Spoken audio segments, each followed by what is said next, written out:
জয়গুরু।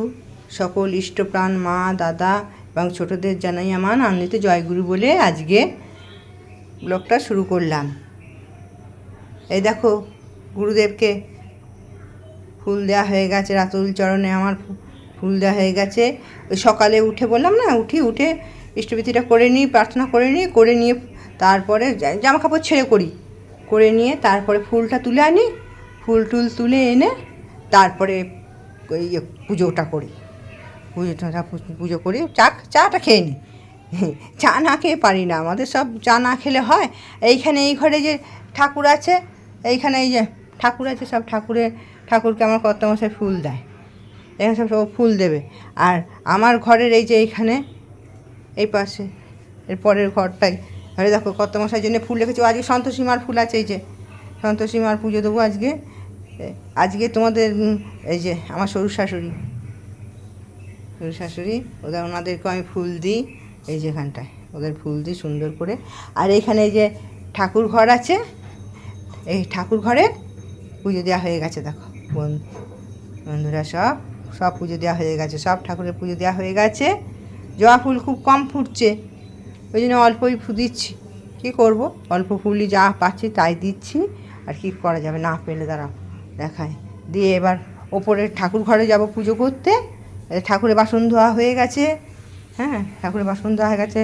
দেখো দাদাভাই কুমড়ো কিনে এনেছে।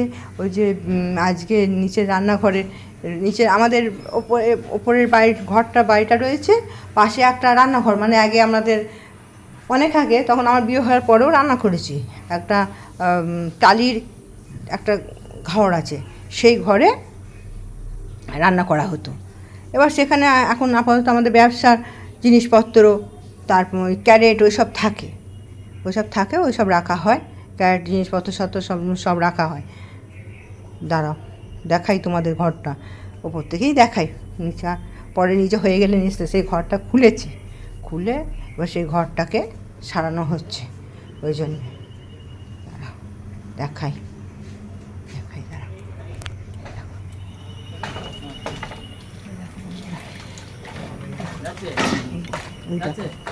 ওই দেখো ঘরটা সারছে, বুঝতে পেরেছ? যে ঘরটা সারানো হচ্ছে, ওই জন্যে ওইখানে কাজ করছে। তোমার দাদাভাই রয়েছে নিচে, ও সারাচ্ছে। আমি এদিকে ঘরের পুজো হয়েছে। আজকে শুক্রবার তো, আজকে আমি টিফিন কিছু করি না। ওপরে ঠাকুর ঘরে যাব পুজো করতে, সন্তোষী মার পুজো করব। সন্তোষী মার ফুল রেখেছি, সন্তোষী মার পুজো করব। পুজো করে এসে তারপর একটু শরবত খাই। শীতকাল থাকলে চাটা খাই, আর গরমকালে একটু শরবত খেয়ে নেবো। শরবত খেয়ে নিয়ে তারপরে পুজো রান্না চাপাবো। নিরামিষই খাবো আজকে শুক্রবার, যেহেতু আমাদের গুরুদেবের, আমার যে ঋত্বিক দাদা তিনি বলেছিলেন অন্তত শুক্রবারটা পারলে পালন করলো অবশ্যই। ভালোই হলো, শুক্রবার তো সন্তোষী মার পুজো করি, নিরামিষ তো খাই, গুরুদেবের বার্ষিকও পালন করা হয়ে যাচ্ছে, ভালোই হয়েছে। শুক্রবারটা আজকেও নিরামিষ খাবো। আর কালকে বড় ঠাকুরের বার আছে, উপোস করি না, নিরামিষই খাই। এমনি তো টুকটাক কত উপোস আমাদের আছেই, 12 মাসে 13 পার্বণ তো জানোই। মা যারা সব করে তারা তো জানি 12 মাসে 13 পার্বণে কত। আজকে এরপরে বিপত্তারিণী আছে, এই মঙ্গলচণ্ডী হয়ে গেল। মঙ্গলচণ্ডীর সময় 4টে মঙ্গলবার মুড়ি খেয়েছি। আবার প্রত্যেক মাসের একটা করে শুক্লপক্ষের মঙ্গলবার করি আমি। ঠাকুর আছে, সে আমাকে সব দিচ্ছে। আর এ তো না খেয়ে থাকে না, টুকটাক মুড়ি, কোনোদিন লুচি, কোনোদিন নিরামিষ ভাত, এমনি করে ঠাকুরকে এইটা করলে কি, এটা যদি করা হয় সারাদিন, অনেকে বলে যে অত করার কী আছে, মানুষের কুচিন্তা আসা তো মানুষের শেষ নেই। এবার এই ঠাকুরকে ধরেছি, ঠাকুর আমাদের গুরুদেব আছেন সেটা জানি, ঠাকুরের কথা বলছি, ঠাকুরের করছে, ঠিক আছে। কিন্তু এইসবে নিরামিষ খেলে কী হয়, সে যতক্ষণ পারলাম ওই ঠাকুরের যে আজকে আমি ঠাকুরের জন্য উপোস করেছি, আজকে আমি ঠাকুরের পুজো করলে এসব চিন্তা নিয়ে মাথার মধ্যে ঘুরবে, এই ঠাকুরকে ফুল দিতে হবে, এই ঠাকুরকে এসব চিন্তা মাথায় ঘুরবে। কারণ এখনকার দিনে মানুষের বাজে চিন্তা আসার এই করে চালিয়ে দিচ্ছি। বলতে পারলে ঠাকুর আমাকে ভালোই রেখেছে, আর তার জন্য আমি করব না, সেটা কখনো হতে পারে? সে আমাকে ধরে রেখেছে বলেই তো আমরা বেঁচে আছি।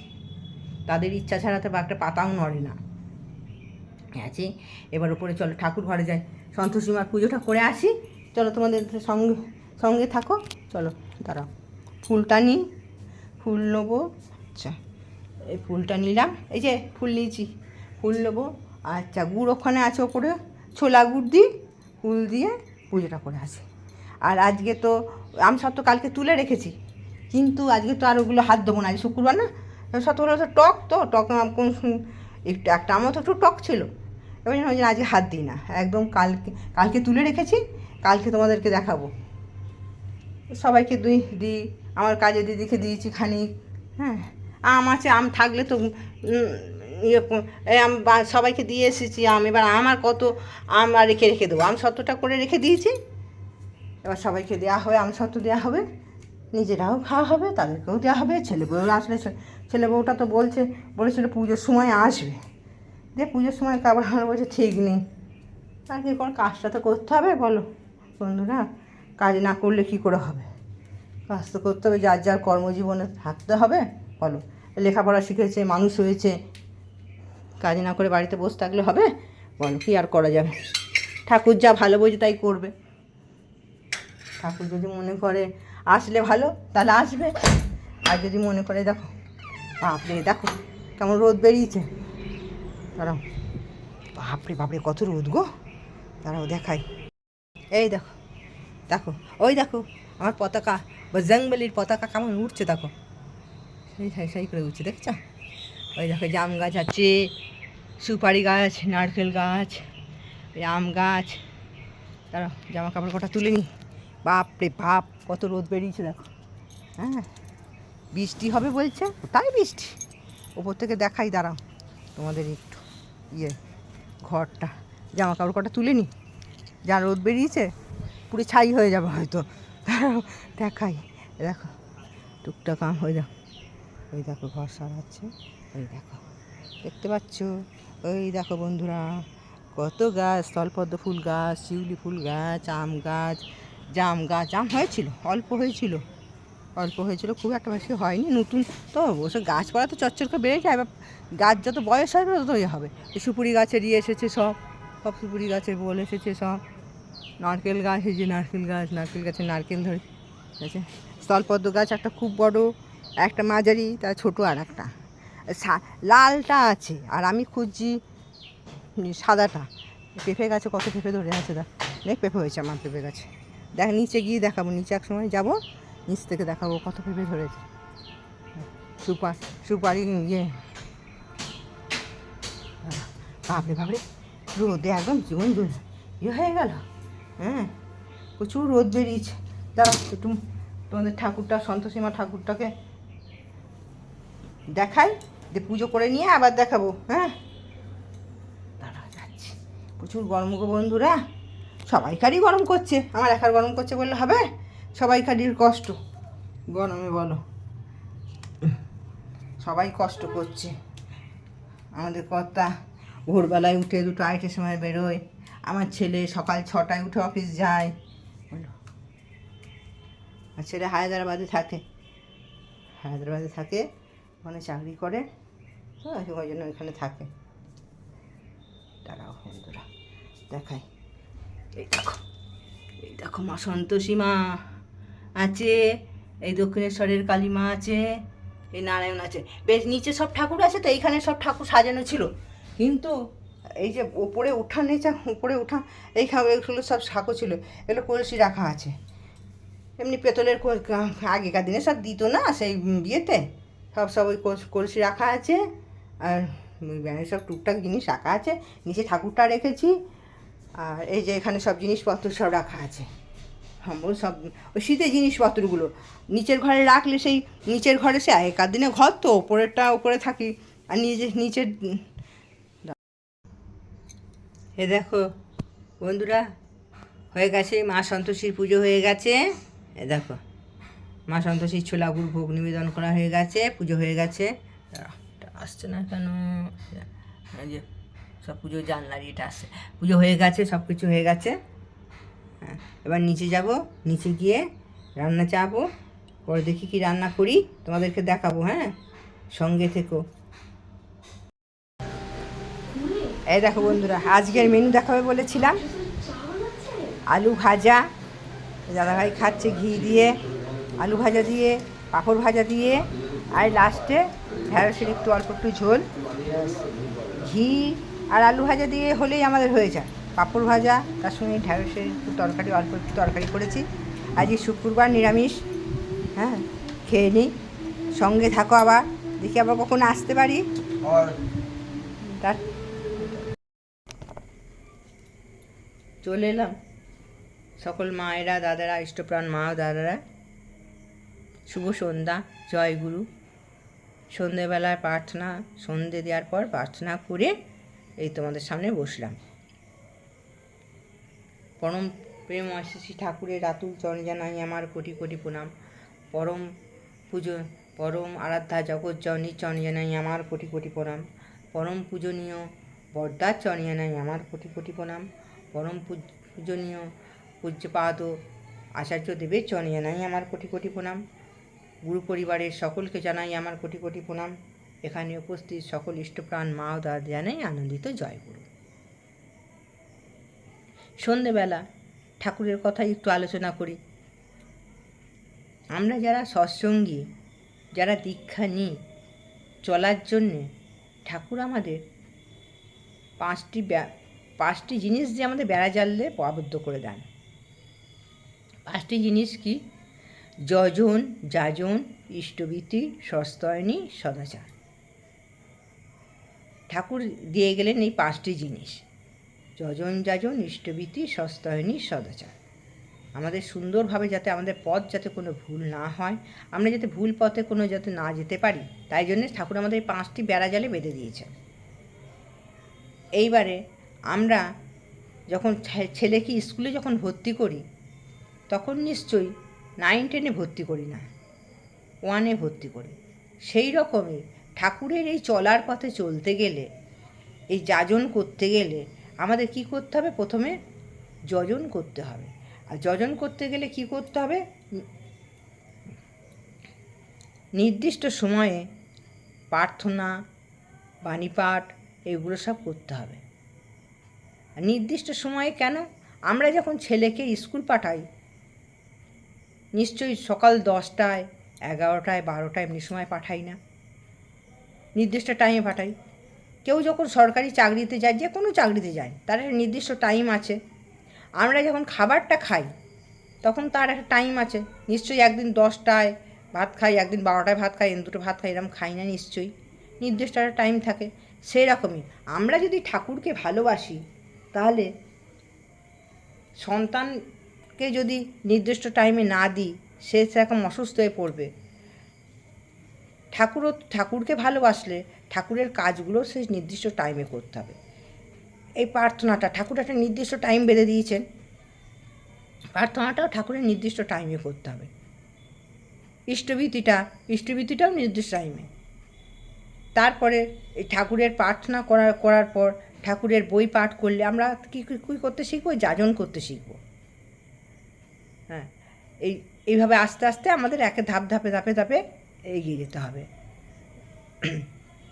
ঠাকুর তো আমাদের বর্তমান আচার্যদেব যে ন্যায়নীতিতে আছে, সেবা একটা ধর্মের মধ্যে একটা সেবা, বর্তমান আচার্যদেব এই সেবা করার জন্য একটা আমাদের কি সুন্দর পথ বার করে দিয়েছে, সেটা হচ্ছে ডিপি ওয়ার্ক। এই সেবা করার মানুষের আমরা আশেপাশে সবার বাড়ি গিয়ে তাদের খোঁজ খবর নেওয়া,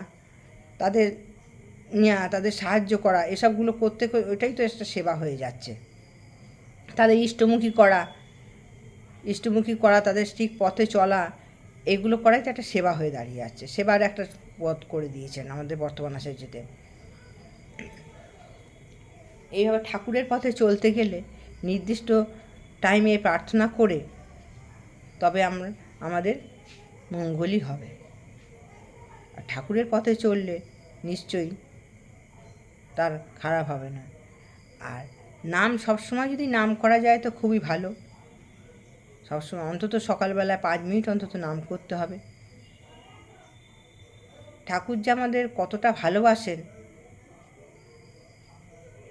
বলছেন, তাকে প্রাণ দিয়ে ভালোবাসতে হবে।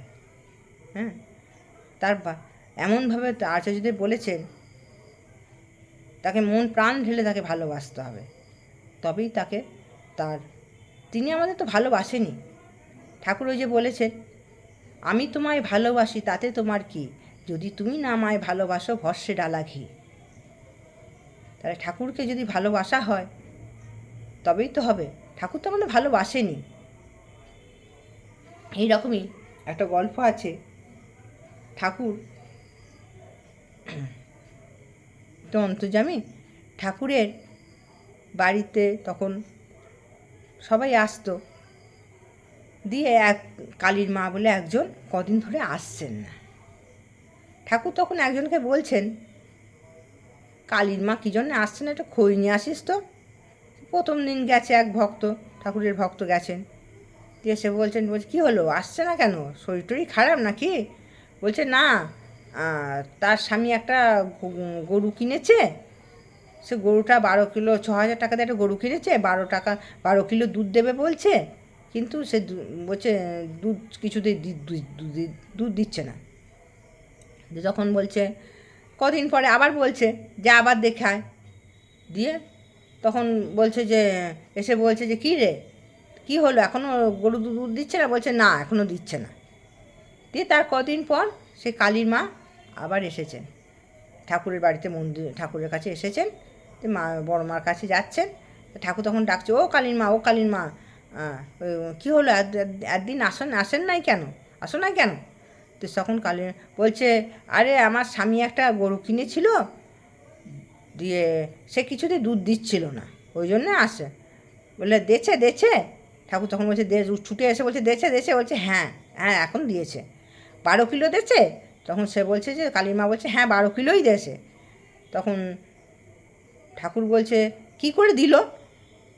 বলছে কি করে দিল, ওই খাবার দিলাম মুখে, আর খুব করে ভালো করে গায়ে হাত বুলালাম, খুব ভালোবাসলাম, খাবার দিলাম, হাত বুলালাম, তবে সে দিল।